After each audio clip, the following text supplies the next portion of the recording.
क्या है जोधपुर में अपराध पर लगाम लगाने की प्लानिंग? कैसे कसी जा रही है मादक पदार्थों की तस्करी और तस्करों पर नकेल? क्यों तनाव में आते हैं पुलिसकर्मी? कैसे जोधपुर बनेगा अपराध मुक्त? जानिए भारतीय पुलिस सेवा के वरिष्ठ अधिकारी जोधपुर पुलिस कमिश्नर जोस मोहन आईपीएस से हमारे खास कार्यक्रम एक मुलाकात में, सिर्फ चैनल 24 न्यूज पर। आप इसे चैनल के फेसबुक पेज और यूट्यूब चैनल पर भी देख सकते हैं। नमस्कार, चैनल 24 न्यूज़ के इस खास कार्यक्रम एक मुलाकात में आपका स्वागत है। आज हमारे साथ एक खास मेहमान हैं जोधपुर के पुलिस कमिश्नर श्री जोस मोहन। सर, आपका बहुत बहुत स्वागत है। शुरू करें सवालों का सिलसिला, उससे पहले हम आपको दिखा देते हैं भारतीय पुलिस सेवा के सन 2002 बैच के अधिकारी श्री जोस मोहन का एक छोटा सा परिचय। भारतीय पुलिस सेवा के सन 2002 बैच के अधिकारी जोस मोहन ने क्रेनफील्ड यूनिवर्सिटी यूके से cyber defence and information insurance और साइबर लॉ में पीजी सर्टिफिकेट कोर्स करने के साथ ही ओस्मानिया यूनिवर्सिटी हैदराबाद से मास्टर्स इन पुलिस मैनेजमेंट और नई दिल्ली स्थित the Indian agricultural research institute से एमएससी की डिग्री हासिल की है। इसके अलावा इंग्लैंड की UK defence academy, international anti corruption agency Vienna, Austria और ऑस्ट्रेलिया में भी विभिन्न कोर्सेज अटेंड किए हैं। आईपीएस जोस मोहन सीबीआई चेन्नई, केरला, कोलकाता और मुंबई में भी अपनी सेवाएं दे चुके हैं। आप करौली, सवाई माधोपुर, दौसा, बांसवाड़ा, डूंगरपुर और जयपुर साउथ में पुलिस अधीक्षक रहने के साथ ही आईजी बीकानेर रेंज का पदभार भी संभाल चुके हैं। जोस मोहन वर्तमान में जोधपुर पुलिस कमिश्नर का पद बखूबी संभाल रहे हैं। तो आपने देखा श्री जोस मोहन का एक छोटा सा परिचय। सन 2002 बैच के आप आईपीएस अधिकारी हैं और कई महत्वपूर्ण स्थानों पर आप तैनात रहे हैं, और उसके बाद अब एक और महत्वपूर्ण पोस्टिंग है जोधपुर का पुलिस कमिश्नर। जोधपुर सर प्रदेश का दूसरा बड़ा शहर है, उसके अलावा मुख्यमंत्री का गृह नगर भी है, गृह जिला भी। एक महत्वपूर्ण जिम्मेदारी आपको दी गई, आप इसको किस तरह देखते हैं? ये अच्छा चैलेंज है और यहाँ हर तरह का पुलिसिंग की दृष्टि से क्राइम भी है, लॉ एंड ऑर्डर भी होते हैं, वीवीआईपी विजिट्स रहते हैं, इसलिए पुलिसिंग पॉइंट ऑफ व्यू से जोधपुर एक चैलेंजिंग चार्ज है, टास्क है। आपने कहा चैलेंजिंग टास्क है, चार्ज है। निश्चित तौर पर एक बहुत बड़ा चैलेंज जोधपुर को लेते हैं लोग, मतलब इवन राजधानी से भी ज़्यादा जोधपुर के लिए सोचते हैं, क्योंकि मुख्यमंत्री का गृह नगर है। जब आपकी यहाँ पोस्टिंग हुई, उसके बाद आपने यहाँ ज्वाइन किया, समय हो गया आपको, क्या एक सिनेरियो आप जोधपुर के बारे में सोच रहे हैं अपराध को लेकर, कानून व्यवस्था को लेकर? देखो, अभी जोधपुर में कमिश्नरेट व्यवस्था लागू है और इसमें पुलिसिंग को ये फ़ायदा होता है कि कोई भी पुलिस का जो काम है वो कोऑर्डिनेटेड तरीके से हो सकते हैं। जैसे कोई किसी सबसे ज़्यादा यदि जनता से पूछे या जनता के नज़रिए से देखे, वो छोटा मोटा झगड़े से जनता परेशान होते हैं, और छोटे मोटे झगड़े जब बड़े होते हैं तब बड़ा हाथ पैर तोड़ने का बात, मर्डर, अटेम्प्ट फॉर मर्डर, इस टाइप का अपराध में बढ़ जाते हैं। इसलिए छोटे मोटे लड़ाई झगड़ा होते हैं उसमें प्रभावी रूप से पाबंदी का कार्रवाई चल रहा है, और यदि कोई पाबंदी का उल्लंघन करते हैं उनको 122 में लंबे अवधि के लिए भी जेल भेजने का प्रावधान है। ये मैं कह रहा हूँ जो कमिश्नरेट व्यवस्था में सबसे फ़ायदेमंद एक काम है। और ओवरऑल अपराध का दृष्टि से देखें तो मैं ये मानूँगा जोधपुर हमेशा एनडीपीएस और एनडीपीएस का तस्करी में एक मेन जगह रहा है। यहाँ स्थानीय लोग हैं जो तस्करी से जुड़ा हुआ है, यहाँ लाते हैं, फिर आगे बीकानेर, पंजाब, हरियाणा में सप्लाई भी करते हैं। अब रिसेंटली ये देखने में आया है कि अपराधी इस अपराध से जुड़े हुए लोग हैं, वो लोग अधिक से अधिक उनके कारगुजारी में हथियार भी रखना देखने में आया है। इसलिए आज के तारीख में मैं ये मानूँगा एनडीपीएस ड्रग्स तस्करी और उससे जुड़ा हुआ हथियार ये एक चैलेंज है, इसलिए कि यदि ये काबू में नहीं रखते हैं अन्य अपराध भी बढ़ जाते हैं। आपने कहा एनडीपीएस, स्मैक जो है इन दिनों जोधपुर में, कहें पश्चिम राजस्थान में, पूरे में युवाओं में एक लत लगने लगी है। इसके लिए क्या कोई प्लान ऐसा आपने सोचा है? इसमें ऐसे कोई बहुत बड़ा प्लान के जगह मैं ये मानूँगा जो स्मैक लेते हैं कई बार वो क्यों आदत में पड़ते हैं उस दृष्टि से भी देखना चाहिए। जो आदतन हो गया है उनको अलग नज़रिए से देखना है। और तीसरी बात है जो सप्लाई कहाँ से आ रहा है, और ये तीनों बात एक होलिस्टिक अप्रोच से देखा जाए तब निश्चित रूप से इन स्मैक जो लेने वालों के ऊपर भी और सप्लाई करने वालों के ऊपर भी और इससे जुड़ा हुआ हर किस्म का अपराध के ऊपर भी अच्छा नकेल कस सकते हैं। जैसे कि आपने कहा कि एनडीपीएस का मामला, अवैध हथियारों के खिलाफ आप लोग मुहिम भी चला रहे हैं, कई अवैध हथियार पकड़े भी गए हैं। क्या कारण क्या मानते हैं आप? क्या जो युवा हैं वो ज़्यादातर इस धंधे में लिप्त हो रहे हैं? क्या कारण, क्या बेरोजगारी को माने इसका कारण, या जब इनसे आप इंट्रोगेशन करते हैं तो क्या बात सामने आती है? इसमें बेरोजगारी एक मुख्य कारण है, निश्चित रूप से एक कारण है। यदि उनको समय पर रोज़गार मिल जाते हैं वो उसमें व्यस्त हो जाते हैं, और यदि रोज़गार मिलते हैं वहाँ कई बार मजदूरी है तो वहाँ अवहेलना लेना पड़ता है, कम मजदूरी मिलते हैं। इसमें जैसे तस्करी है, अपराध में पकड़े जाने का, जेल जाने का रिस्क बहुत है, फिर भी लोग इसमें इसलिए घुसते हैं कि ज़्यादा दिमाग लगा नहीं पाते, शॉर्ट मनी है, तुरंत उनको पैसा मिलते हैं और एक अलग लाइफस्टाइल हो जाते हैं वो। उसमें कई बार वो देखने का लॉन्ग टर्म विजन नहीं रखते हैं। यदि मैं अपराध का जगत में आते हैं, मेरा ज़िंदगी ही बर्बाद हो जाएगा, मुझे फैमिली लाइफ नहीं होगा, मेरा परिवार नहीं रहेगा, ये एक लॉन्ग टर्म उसमें ज़रूर शिक्षा का भी प्रॉब्लम है। वो आदमी सोच नहीं पाते और एक बार अपराध में आ गया है वापस निकलना बहुत मुश्किल, वापस निकल नहीं पाते हैं। ऐसे युवाओं से आप क्या कहना चाहेंगे जो इस तरह जब उनको रोजगार नहीं मिलता है और वो अपनी दिशा दशा बदल लेते हैं, उनको आप क्या अपील करना चाहिए? नहीं, निश्चित रूप से आज के पुराना ज़माना नहीं है, आज ज़माना काफ़ी बदल गया है। यदि कोशिश करे, मेहनत करे, निश्चित रूप से रोज़गार मिलेगा। आपके सामने ही समाज में खूब सारे उदाहरण हैं, आपको कभी भी देखने के लिए मिलेगा जो बिल्कुल नीचे तबके के लेवल से कोई सपोर्ट नहीं था, पर खुद का मेहनत से, वैध तरीके से, खुद का मेहनत से आगे बढ़ने का खूब सारे उदाहरण हैं। हाँ, निश्चित रूप से इसमें थोड़ा सा मेहनत और संयम रखना पड़ेगा। ये नहीं है कि शॉर्ट गुस्सा आ गया है उसमें ये कर दिया फिर वो ज़िंदगी बर्बाद होते। और आपको युवाओं को मैं ये भी दिखाना चाहूँगा, बहुत मुश्किल से कोई अपराधी मिलेगा जो 55-60 साल तक पहुंचा हो। बिल्कुल, वो इसलिए अपराधी यंग जब रहते हैं, थोड़ा खून गर्म है, वो जाने का टेंडेंसी रहते हैं, पर अपराधियों का ज़िंदगी भी लंबा नहीं होते हैं। आप सीबीआई में काफ़ी साल रहे हैं, चेन्नई पोस्टिंग में रही है आपकी, उसके अलावा आप कई महत्वपूर्ण जगहों पर रहे हैं। जो आपका अभी तक का जो अनुभव है पुलिसिंग का, उसको आप जोधपुर में किस तरह, जो आपके अधीनस्थ अधिकारी हैं, जो पुलिस जवान हैं, उनको किस तरह आप मोटिवेट कर रहे हैं? क्या आपने सोचा है कि उनको किस तरह आपके अनुभव का लाभ मिल सके? देखिए, मेरा पुलिसिंग के बारे में दो सोच है। एक तो दुनिया में मैं कई जगह देखा है, बातचीत किया है, 1-to-1 नज़दीक इंटरेक्शन रहा है, अलग अलग देशों का पुलिस से बात किया है। भारत में देखे तो अलग अलग स्टेट में पुलिसिंग बहुत नज़दीकी से देखा है। उसमें मेरा ये मानना है कि जनता पुलिस से सबसे प्रथम अपेक्षा कुछ रखते हैं तो वो अच्छा व्यवहार का है।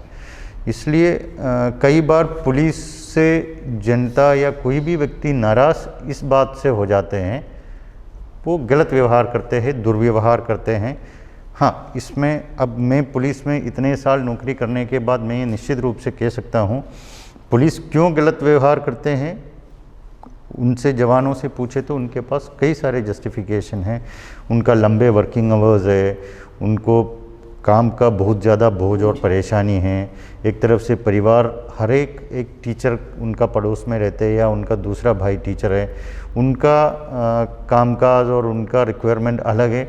ये परिवार को टाइम नहीं दे पाते, बच्चों को टाइम नहीं दे पाते, इनका टाइमली खाना नहीं मिलते, बहुत सारे इश्यूज़ है। पर वो सब किसी तरह का गलत व्यवहार का जस्टिफिकेशन नहीं हो सकते। इसलिए मैं सर्वप्रथम ये कहूँगा, अच्छा टर्नआउट, वर्दी अच्छे से पहने।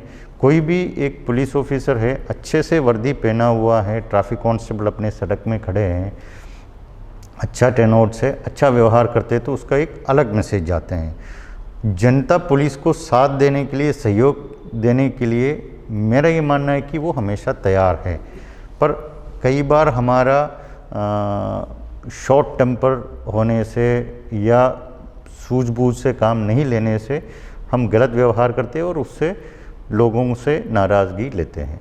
ये एक सबसे प्रथम बात है। दूसरा बात मैं कहना चाहूँगा, प्रोफेशनलिज्म है। जो प्रोसीजर बना हुआ है, जो तरीका अपनाना चाहिए, वो सरकार द्वारा, कानून द्वारा बताया गया जो प्रोसीजर्स है वो निश्चित रूप से अपनाना चाहिए और मजबूती से काम करे। कई बार अब रिसेंटली में भी पिछले 30 साल 20 साल में कहूँगा, वो देखे गए तो प्रक्रिया नहीं अपना के शॉर्ट टाइम के लिए, जैसे मैं प्रक्रिया नहीं अपनाने का एक उदाहरण बता दूंगा जो सिफारिश करने का आदत है। इसलिए प्रक्रिया अपनाए, आप मजबूती अपने आप मिल जाएगा और सही काम अपने आप करेगा, उससे पुलिसिंग एक नया लेवल पे निश्चित रूप से पहुंचेगा। कोरोना काल में पुलिस का व्यवहार, जैसा आप अभी बता रहे थे, काफ़ी बदला और लोगों को एक पुलिस अब कॉमनवेल्थ फ्रेंडली लगने लगी। तो आपको लगता है, आप मानते हैं ऐसा कि इसी तरह का व्यवहार पुलिस निश्चित रूप से हर समय करती रहे? नहीं, इसके साथ साथ मैं जो पहले बताया है उससे जोड़ के बताना चाहूँगा, पुलिस का व्यवहार अधिकतर जगह अच्छा है, पर जो गलत, एक दिन में मान लो एक SHO है, एक सिपाही है, 10 आदमी से उनको वार्ता करने का, उनको कोई कुछ डील करने का ज़रूरत पड़े। 9 आदमी जिससे वार्ता कर रहे हैं उनसे अच्छा बात किया है, वो संतुष्ट है। वो आगे जाके शायद ये नहीं कहेंगे मेरे से अच्छे से वार्ता किया है, वो नहीं कहेंगे, पर एक आदमी से जब गलत व्यवहार हो जाते हैं उसमें फिर वो हाईलाइट होते हैं। वो उस कारण से भी पुलिस का एक गलत इंप्रेशन चले जाते हैं। कोरोना काल में क्या हुआ है कि जनता से बहुत ज़्यादा इंटरेक्शन नहीं रहा है। पुलिस का जो काम है उसको अच्छा प्रोजेक्ट हुआ है, जैसे पुलिस हमेशा करते आए हैं। और इस टाइम मैं ये कहूँगा मीडिया के माध्यम से, अलग अलग माध्यम से, और हमारा सामाजिक जो पॉजिटिव काम है उसको अच्छा प्रोजेक्ट हुआ है। जैसे जो पीड़ा में रह रहे थे उनको खाना पहुंचाना, और विशेष रूप से जो पीड़ित रहे उन तक पहुंचने के लिए कोरोना काल में कोई नहीं था, सब लोग डरे हुए थे, अपने घर में, सब लोग घरों में थे, पुलिस सड़क पर थी और सिर्फ पुलिस, हम सड़क पे थे और उनका काम भी दिख रहा था। इसलिए एक अच्छा मैसेज गया है। हाँ, निश्चित रूप से ये भी है, और सब लोग अच्छा व्यवहार करते हैं, उसको यदि मीडिया अच्छे से प्रोजेक्ट करते हैं, वो जवानों को भी मोटिवेट मिलते हैं। यदि आप किसी आदमी को कहें आप अच्छा व्यवहार नहीं करते हैं, आप सही नहीं हैं, 4 बार कहें, 5वां बार उस आदमी गलत व्यवहार करने का ही चांस ज़्यादा रखते हैं। और बार बार किसी को तारीफ़ करते हैं, आपका बच्चे को भी बार बार तारीफ़ करें, वो और अच्छा करने की कोशिश करेंगे। कोरोना काल की बात चल रही थी, हमने देखा कि आप खुद सड़कों पर निकले हैं, आप रैलियों में शामिल हुए हैं, लोगों से आप अपील कर रहे हैं। अभी आप लोगों से क्या अपील करेंगे? जिस तरह का जोधपुर में कोरोना संक्रमण का खतरा बढ़ रहा है, राज्य सरकार चिंतित है, मुख्यमंत्री जी भी काफ़ी प्रयास कर रहे हैं, संवाद कर रहे हैं आप लोगों से, लोगों को क्या कहना चाहेंगे आप? कोरोना एक बहुत बड़ा संकट है, एक गंभीर बीमारी है, पूरा दुनिया में फैला हुआ है।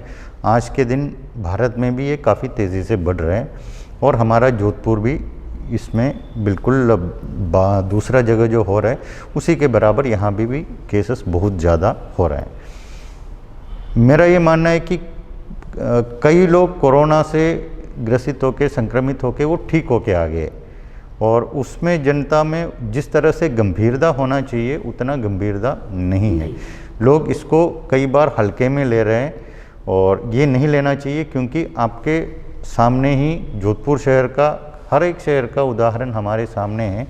उसमें ये देखने में आया कि करीब 25 साल का, 30 साल का, 40 साल का जिनका कोई बीमारी नहीं था, वो भी 10 दिन 5 दिन के अंदर कोलैप्स हो रहे, मर गया है। इसलिए ये गंभीर बीमारी है, इससे बचना है, और हर एक आदमी मास्क पहने, हर एक आदमी अपने सोशल डिस्टेंसिंग का पालना करे, तब निश्चित रूप से इस बीमारी से हम इस बीमारी का लड़ाई में जीत हासिल कर सकते हैं। पर यदि हम कैजुअल हो जाएं, निश्चित रूप से बीमारी वापस आएगा। अच्छा, इसमें दूसरा एक देखने वाला बात है, अभी तक पुख्ता नहीं कह सकते हैं, अभी तक का रिसर्च में ये बात आया कि एक बार ये बीमारी आने से इसमें ज़िंदगी भर रेसिस्टेंस नहीं है, उनको दोबारा आ सकते हैं। और एक बार बीमारी आने से उस आदमी मजबूत नहीं हो रहे, कमज़ोर हो रहे हैं।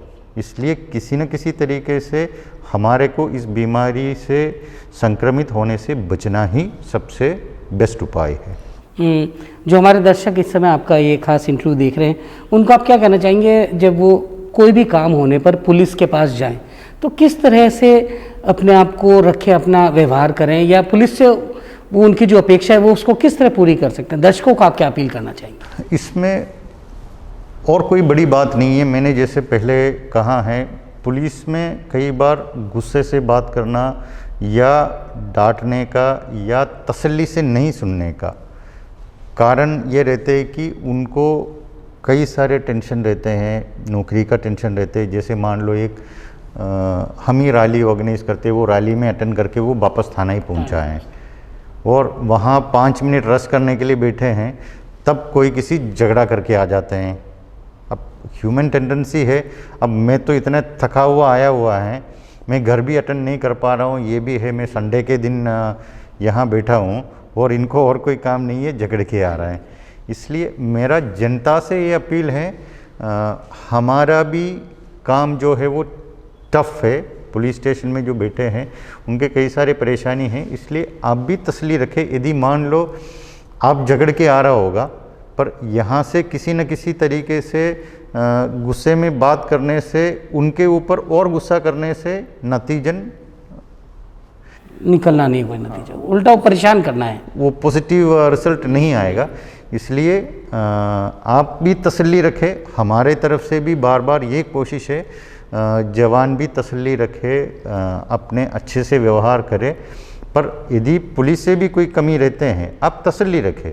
आपको कोई परेशानी हो रहा है, आप थोड़ी देर इंतज़ार करें। और सीनियर ऑफिसर का हायरार्की भी है, किसी जगह आपको क्योंकि हमारा ये भी कोशिश है अच्छा व्यवहार लाने के लिए हर थाने में जहाँ तक संभव हो कैमरा लगाने का भी कोशिश किया जा रहा है। इसलिए एक स्वागत कक्ष की भी बात थी कि हर थाने में स्वागत कक्ष स्थापित होगा, कई जगह बन गए लेकिन कई जगह भी पेंडिंग है। इसमें मुख्य 2 बात हैं।